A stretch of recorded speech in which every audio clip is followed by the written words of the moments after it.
From the views of an experienced business owner and CEO to Hytale's potential for the next generation of creators, don't miss out on the latest from Hycast, starting right now.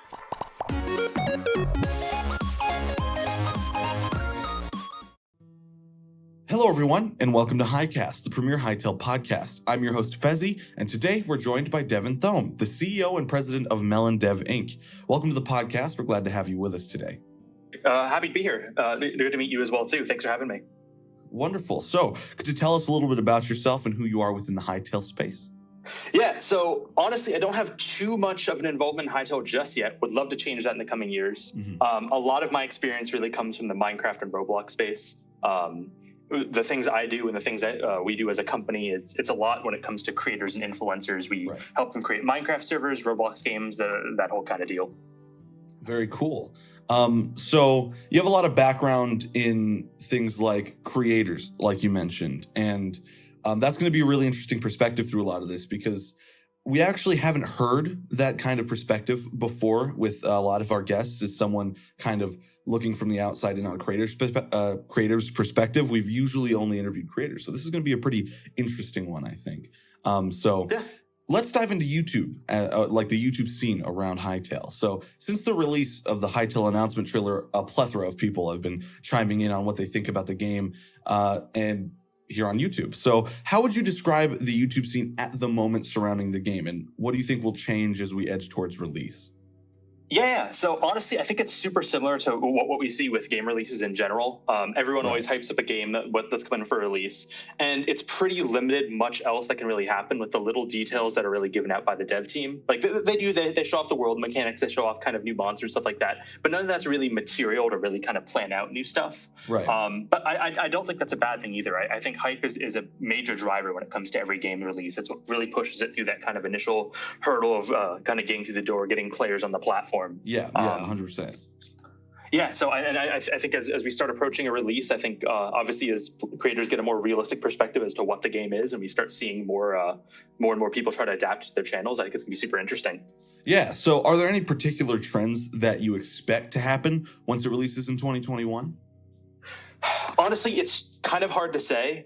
We really don't know what the game is going to be in 2021. We know there's going to be release, but that doesn't necessarily mean it's going to be everything they said it was going to be on day one. There could be some things that affect that, and certain features might be pushed to like a week 2 patch or similar that you see in other games like No Man's Sky. Right. I think that's going to majorly affect what type of creators we're going to see on launch day and the type of players we see right away. It's going to very much depend on kind of what's there day one, and really we don't know that yet. Yeah, and also something I think everyone needs to keep in mind is that it is very possible the game will get pushed further because we know that Hypixel isn't afraid of taking time on their games, and they aren't going to rush anything out. And they've said that release date is flexible. It can change at really any time. So that's something I think everyone needs to keep in mind. And, as time goes on, the trends will change. So the player base they got to attract will also change. And it'll be interesting to see where that goes. So Minecraft has been a fundamental core of the gaming community on YouTube for like the past decade. And despite many changing trends, it has remained relevant on the platform to some extent. Even at its low point, it was still known. So do you believe Hytale will achieve something similar to this or last for such a long time? Minecraft is really an anomaly here, so it's really hard to compare things to it.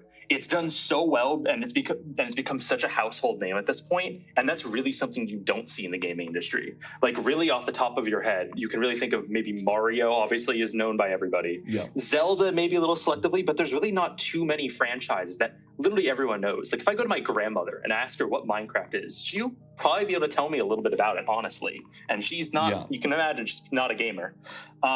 It's a huge achievement, obviously, and I believe Hytale is going to do really, really great when it comes to the crowd that kind of can differentiate the two of them, so the gaming community. But in terms of being a household name, I think that might be a challenge for them because they're really going to have to figure out a way to differentiate themselves for the non-gamers. Because the non-gamer coming in looking at Hytale, it's really easy to say, hey, that looks like Minecraft. Right. Just because they don't know better.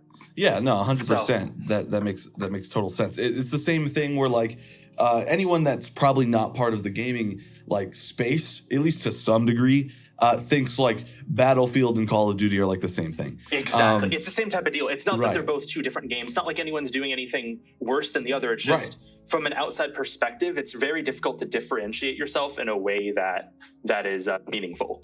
Right. You know, just the household names are, I mean, they are Goliaths. You have to compete with those. I mean, same thing with Roblox. That is a massive, massive game that is hard to dethrone, or maybe even impossible. But, you know, time will tell when 2021 does eventually roll by.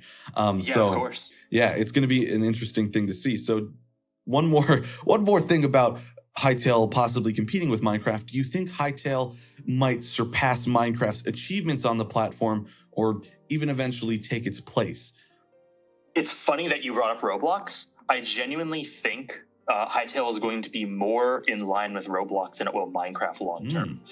I think initially it's going to see a lot of competition with Minecraft and Minecraft creators and players, but I think a lot of what they're doing from a creator perspective, so when it comes to, and when I say creator here, I mean developers, modders, animators, all the creators of inside Hytale specifically, I think they're going to start seeing a big audience there. And that's kind of what I'm really interested to see, because Roblox really targets that same type of that community of building game worlds, of building games, and I really think Hytale has the same goal there. So I think up front, well, it might be more similar to Minecraft. I think long term, it's really going to be Roblox that it's more similar to. That's an actually really interesting perspective. I've heard a lot of people kind of throw Roblox into the mix of things when they're mentioning Hytale and maybe its influences. But I've never actually heard that specific of a perspective on it, which is really cool because that's a great point. And I think because that is true. And Minecraft, the thing is about Minecraft is it was intended to have like game servers made by other players, but I don't think it was meant to go to the extent as Hypixel, because when you play on Minecraft servers, there's always workarounds for things like UIs are just modded chest inventories that have buttons in them. You know, and it's really funny when you think of that, because from an outside perspective, as a non-gamer looking at it, they look at something like Minecraft and just like this weird combination of so many things that just it feels all very botched together. No matter how polished a server is, it's always just hacky workarounds. Right. Something like Roblox, for instance, people that aren't familiar, their dev team is very good at listening to their dev community. They always add features all the time. They just added animated grass recently to their games that you just turn on with an on switch recently, which is very cool. And I think the way they develop their engine is very similar to how Hytale is teasing that they're going to do it. So I think while they're trying to develop their base game again, it's the same kind of mentality that Roblox has. Yeah, it's going to be interesting to see, actually, because it might flip it around. Because a lot of people in the Minecraft community are obviously very aware of Hytale because, you know, Hypixel's creating it, and that's the biggest server. But I've never heard that exact perspective before, and it kind of flips a switch. I think that might be right. Honestly, it's going to be really cool to see where that goes. So, moving on here, Hytale's potential for future creators and game developers is something we're going to want to talk about here. So Hytale is designed to be very creator focused, obviously, with a variety of tools coming with the game to make it more customizable. Do you believe that this will lay the foundation for new and existing studios to use a platform for games, like use as a platform for games, kind of like Roblox, as opposed to just game servers like Minecraft? Yeah, so I think creativity and inspiration is pretty much everywhere, honestly. Right. I think everybody is going to have an opportunity to really capitalize on this, and I think it also kind of goes back to what we talked about before. It really depends on kind of what they have as a day one release, because whatever they have to offer right off the bat is really who they're going to cater to most initially. Right. I think they're definitely setting themselves up. They have a great selection of tools and a great selection of kind of features that I've seen already that really look like they're going to cater to that audience. And I think it is going to appeal more to game servers. I think the same way that Discord was founded to create, originally it was just servers for gamers, but now you have communities for everything. Yeah. I think Hytale might be a little bit similar in that case too. It's going to become more of a home for different communities and kind of a virtual environment. Kind of a hub kind of thing, just kind of a little mix of everything in there. That could be true too. What kind of genre of games do you believe will be most common when made in Hytale? You know, more specifically. So I think, again, that's one of those things that's too early to say, because that really depends on the tools that they're going to be offering day one. Right. Definitely minigames. That's an easy one to say right off the bat. Minigames it's super low bar to entry for early developers to kind of develop something quick and easy to play with their friends. Mm-hmm. But they can also get so complex when you deal with things like Skyblock and factions on the Minecraft side of things. But I also think with all the new mechanics they're doing and the AI controls that people aren't used to having before, things that you have in more traditional game engines, I think it's going to make brand new types of game worlds worlds possible, things that we can't even imagine yet. Ooh, that could be interesting to see too. Yeah, something that kind of breaks the mold that we've seen with Minecraft and Roblox, because there is pretty common traits between games, especially on Minecraft. There's a lot of like Sky Wars servers and Bed Wars servers. They're all over the place, and it'd be cool to see something like completely original come out of this game, and that would actually like. There's, of course, some diehards in both communities of Minecraft and Roblox that'll be really hard to transition over to Hytale. Something brand new and fresh might give them incentive to switch games. So that is a great point. Well, I don't even think the lack of innovation in Minecraft is even due to the lack of innovation. I think it's just the simple restrictions of it has. Yeah, 100%. I don't think you can say platform as a game. It's because Minecraft isn't really a platform. Honestly, it's the server tools that enable that. Right. So yeah, Hytale's giving all those tools on day one, as they say. So yeah, it'll be interesting to see exactly what people do with it. Yeah, like we said, Minecraft is like it's so kind of janky in terms of modability in the server side of things. Actual modding seems to be decently extensive because we've seen plenty of mods, but the server side of things, people are limited by 100%. Oh, yes. Yeah, very much so. Well, even on the modding side of things, it's not unlimited because your bar to entry there is people that can even install it. Right. Like, yeah. Because if you're trying to skip the installation step, then you're having people download their own launcher, and then that in itself is complicated. You're giving them account details to some random app. Like there always seems to be some sort of limitation regardless of what side of things you're looking into on. 100%. Yeah. Minecraft is just kind of, I think it's just because it's become such a household name, people will, kind of bend to those rules of having to install some launcher, then install the mod, hope it works. If you want to play with your friends, you need to get a server running. It's a little more complicated, whereas, Hytale will have things like NAT and UPnP, and you'll just be able to hop in and it'll download things. It works actually pretty similar to Gmod, where it'll just download the assets for the server you're joining right before it goes in. That is going to be great, and that is going to definitely get rid of a lot of the roadblocks Minecraft has. So, moving on here. Many creators have been able to not only earn a living, but also give rise to thousands of businesses and brands due to games like Minecraft. Do you expect a similar trend to happen for Hytale, or will existing creators greatly reduce the chances of new ones gaining the spotlight? I think it really goes back to what I said before, where innovation is everywhere. Everybody's always going to have a brand new idea and a new way to look at how to do something. And all it takes is one little change to that to really take off. So I think creators that are already big in Minecraft are going to have kind of an initial audience to kind of help kickstart their projects with. But long term, I don't see it being a problem at all. Look at any sort of kind of sandbox platform or any sort of kind of website that generates off user-generated content. Even YouTube, for example, you have giant creators that'll come up out of nowhere and they'll be huge for 1-2 years, but then they'll kind of taper off and kind of make way for the next wave of creators. And that's honestly just the way that people do handle things. Interests change and trends change, and I feel like Hytale will be no different. Yeah, that, and like we mentioned earlier, there's probably going to be things original to Hytale that'll come along that people have never experienced before. And, that will kind of push the mini game, genre of servers to the backside probably, because there's going to be a lot more polished experiences once people get the tools down, once people really gut out the systems and make them work together. So that's a great point. I think trends are going to be something that we see a lot more prevalent in Hytale than in Minecraft, because like we said, mini game servers have been dominating pretty much forever. So it's gonna be really cool to see where that goes in Hytale. I think it's gonna be a totally different scene. So I think so too. Yeah. So what type of videos do you expect to be most successful within the few months of release for Hytale? Well, based off the campaign that I've seen a little bit of, at least if you can call it a campaign, I'm not too sure how single player-y that's going to be. Yeah. I think there's going to be a lot of Let's Plays of those initially just because it's easy content. 100%, once servers really start launching and taking off, obviously the content's going to start catering over to that as well too. But with all these server Twitter accounts you see already popping up, I don't think we're going to see anything from those for at least about a month or two from game launch, just because nobody knows even how it works yet in terms of a lot of that development. Right. So I think it's going to be very catered to whatever the experience that Hytale offers as a vanilla platform is what we'll see first, and then UGC will follow as the tools are kind of more messed with and built out and published. Okay, that's fair. So because it's quite difficult for new modders to mod Minecraft, many people can't express their ideas in full, and they have to put them on the back burner. With Hytale's focus on customization, do you think previous ideas that were impossible in Minecraft will now be developed within Hytale?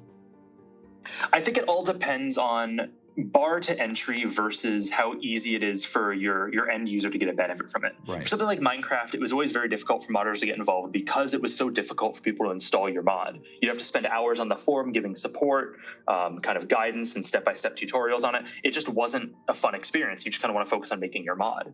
Right. I think there's always going to be a bar to entry to modding, just if there's any sort of programming involved, just that's simply how it works. Mm-hmm. But if Hytale is able to make that bar to entry so minimal, as kind of you said earlier, like you said, it was like Gary's mod, then I think that's absolutely going to encourage more people to want to get into modding and getting into creating that type of content, just because they know that when they make it and they publish it, so many people can benefit from it without really a second thought, and they're not having to be the one to walk them through it the whole time. Right.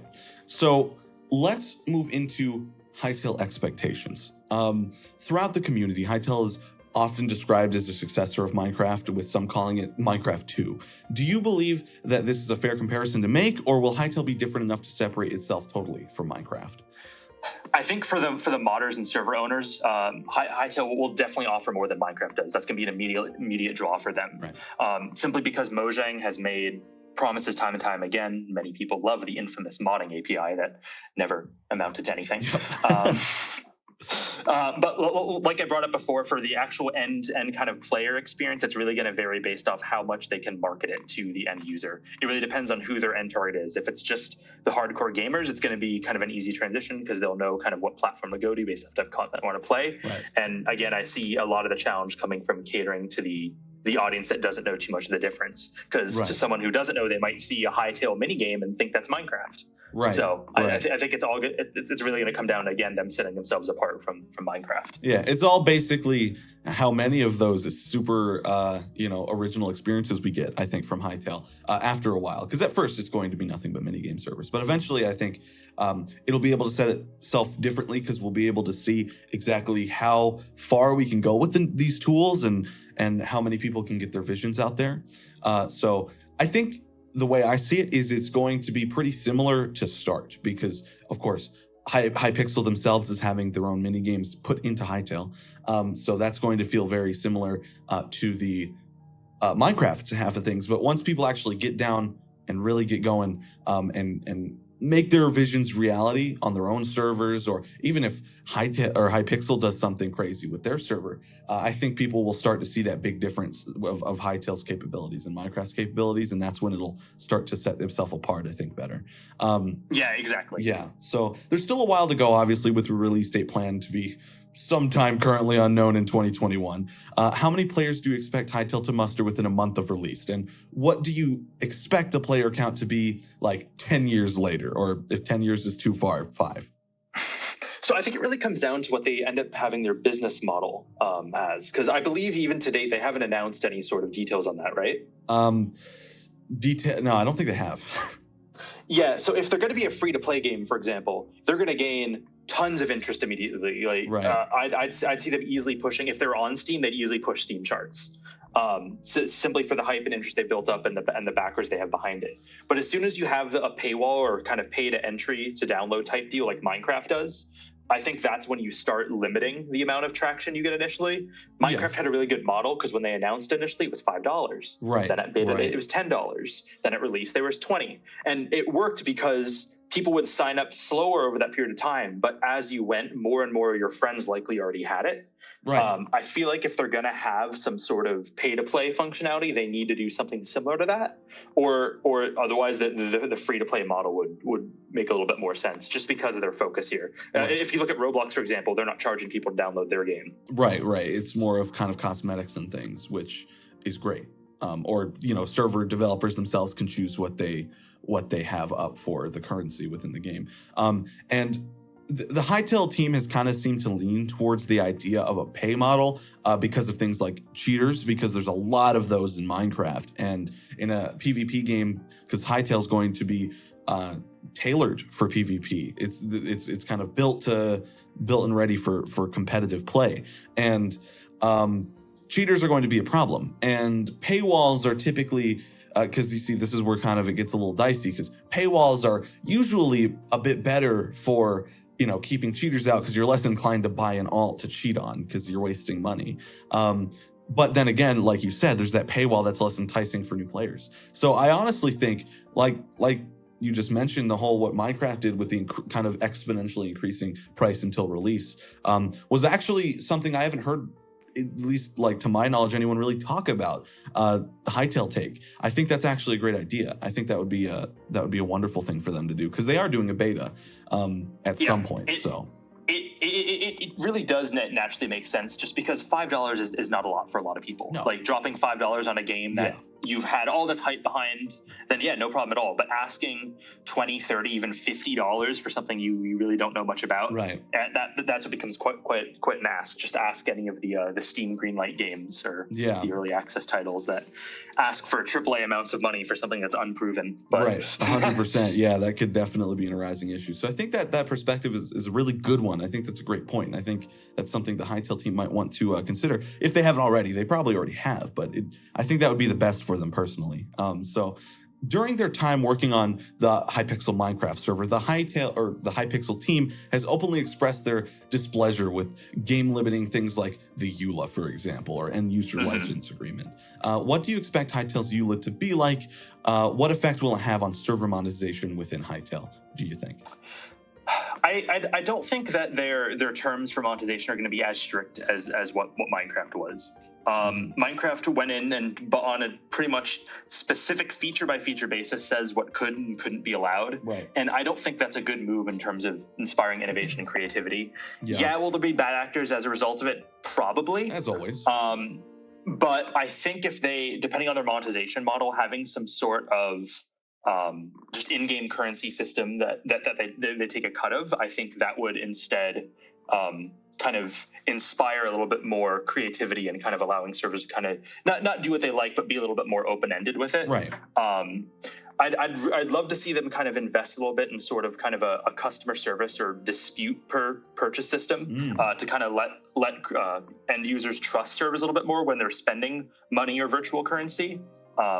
Just kind of putting a little bit more focus on the customer service side of things instead of just trying to get servers to all be pretty cookie cutter into how they can monetize. Because if you look at any Minecraft server, they all pretty much have hats, they have particles, they have pets. Like it's not something it's something I wish I don't see happen on Hytale. Right. I mean, like you said, with more freedom in terms of like, you know, what the creator can do with the monetization of game, you got to take the bad actors with it, and I'm sure Hytale knows that. You kind of have to take both. There's going to be the bad, but there's also going to be the really good that make like something special and make something, you know, maybe someone would make a monetization system that we haven't even really seen before, and that would be really cool, because it, you know, it's something original, which is what this game needs, I think, to succeed in competition with Minecraft and Roblox. It needs as much originality as it can. And a good monetization system is something people complain about in like every game. Everyone hates the monetization systems in a lot of games. You know, for example, loot boxes were a thing that finally went away, but everyone hated that in games. And that was such a stain for a long time. So I think if they nail down a really good monetization system that creators can experiment with and have fun with, then I think that would be amazing for the game. I agree. Yeah.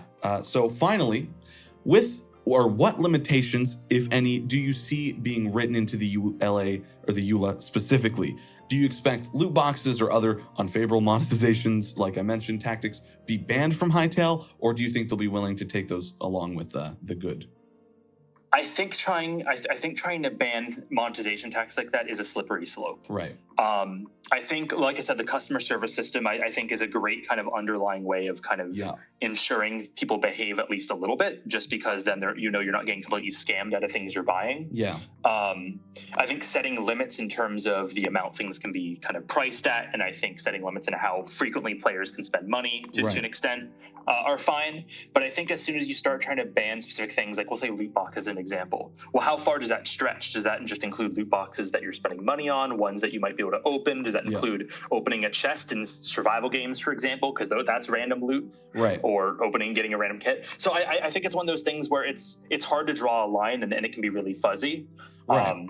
So I'd much prefer to see them take action specifically against bad actors that have malicious intention, right? Than the features they're using to try to take advantage of people. Exactly, because you don't want to mess with the other side of the spectrum that is doing the right thing and making a good outlook on the game and the whole server community as a whole. So that's 100% right. And I think that's an interesting thing, because that's that kind of EULA approach that such as limiting buying frequency and possibly just kind of making changes specifically for the bad actors is something I haven't actually seen before, in terms of, Minecraft, for example, is just really strict overall. So there's a good difference there. So I think it's going to be interesting to see where Hytale takes the EULA, because that's going to be a big thing. That's going to affect every server in the game. So that's going to be a big thing. And, I think Hytale will make a good call on it. So, yeah, I agree. For some perspective, the way something like Roblox handles it, for example, because they have a Robux premium currency you purchase for real money. You can spend it on games, and then the game developers can get a payout from that to actual money. They have a built-in customer support system for if you feel like you've been wronged by it, and if a game infringes on it too frequently or too often, then the game just gets deleted, plain and simple. Oh wow! See that's good. I like that because that'll. Like, one of the best things, I think, even for this argument was brought up for anti-cheat as well, is like just kind of scaring people out of being a bad actor is a great way for it. Because back when we were talking about anti-cheat, we mentioned that, like, if you cheat in our game, we can legally pursue you for it. People are going to be way less inclined to cheat because they're not going to do that. And going like, hey, your game will get deleted if you, abuse the monetization of the game, I think is a great way to make people steer away from doing that and making their monetization systems much more fair. So I think it's an easier way to handle it at scale too, because when you're dealing with, say, 1,000, 10,000 of these servers at once, right, you're not going to go through and individually check the features that each one are monetizing using. True. But if you can really easily look at a ratio of, okay, how many payments are going through per day on each of these servers? Yeah. How many of them are we getting customer support requests against? Oh, that one's getting, an unusually high percentage of support requests in relation to the payments that they're getting. We should probably look into that server. 100%. Yeah. I think that would be a really beneficial way of them approaching it. And I haven't heard that kind of thing talked about, like a customer support kind of approach talked about before. There's been some really great perspectives in this Hycast today. So with all of that said, that is all the questions we had for you today. If there's anything else you would like to say, socials, feel free to do so right now. Yeah, no, happy to offer the perspective. Coming from more of a kind of a traditional business background, it really helps me kind of give some feedback there. But the only really social I don't really do YouTube or anything. It's twitter.com/Devon Thome. That's pretty much about it. Follow me. It'll be in the description, of course. So go down into the description. All the links will be there. Thank you guys so much for tuning into this week's podcast. It was a great one. A lot of interesting perspectives we're bringing onto the podcast. It's going to be really cool to see discussion in the community about it. It's been an absolute pleasure, Devon. And make sure to subscribe if you'd like to hear more podcasts like this. It's been an absolute pleasure. I hope to see everyone here next time. This was your host, Fezzy the Frog, and we'll see you here next time. This video was sponsored by Virtual Gladiators. Virtual Gladiators have everything you need to make your very own Minecraft or Hytale server. Click the link in the description to find out more.